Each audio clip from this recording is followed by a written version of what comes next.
मित्रों, सनातन धर्म में पंचदेव पूजन का विधान बताया गया है, जिसमें सूर्य देवता का भी स्थान आता है। सूर्य देव को प्रत्यक्ष देव की गणना में स्थान प्राप्त है।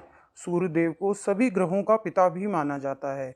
यही कारण है कि किसी भी ग्रह की पीड़ा से मुक्ति का उपाय सूर्य उपासना के द्वारा किया जाता है।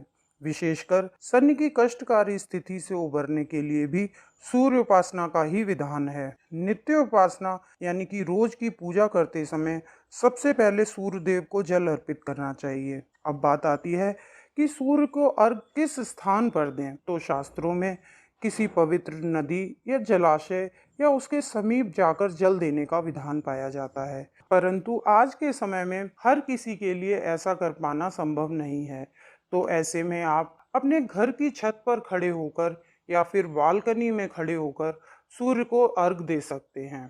सूर्य जब उदय हो रहे हों उस समय के सूर्य को बाल सूर्य कहा जाता है। हमारे ऋषि मुनियों के कथा अनुसार बाल सूर्य की उपासना अधिक फलदायी मानी जाती है। अब बात आती है कि किस तरह से अर्घ देना चाहिए। तो अगर आप किसी जलाशय या नदी में सूर्य देव को अर्घ दे रहे हैं तो ध्यान रहे, अर्घ देते समय राक्षी मुद्रा की अवस्था नहीं होनी चाहिए। जब हम अपने हाथों से अर्घ दें तो हमारा अंगूठा और तर्जनी उंगली आपस में स्पर्श ना कर रही हो।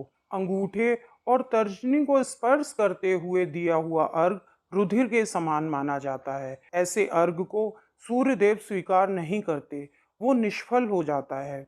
अब बात आती है कि किस पात्र से अर्घ देना चाहिए। तो सूर्य देव को तांबा बहुत प्रिय है, तो कोशिश करें कि ताम्र पात्र से ही सूर्य देव को अर्घ दिया जाए। अब बात आती है कि क्या क्या डालकर अर्घ दिया जाना चाहिए।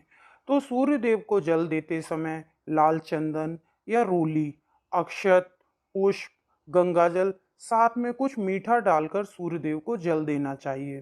सूर्य देव की उपासना के समय कुछ सावधानियां भी रखनी चाहिए, यानी कि सूर्य को जल हमेशा सूर्योदय के समय ही देना चाहिए। अगर ऐसा संभव ना हो तो सूर्योदय से लेकर इसके 1 घंटे बाद तक का समय सूर्य उपासना के लिए उचित एवं लाभप्रद बताया जाता है।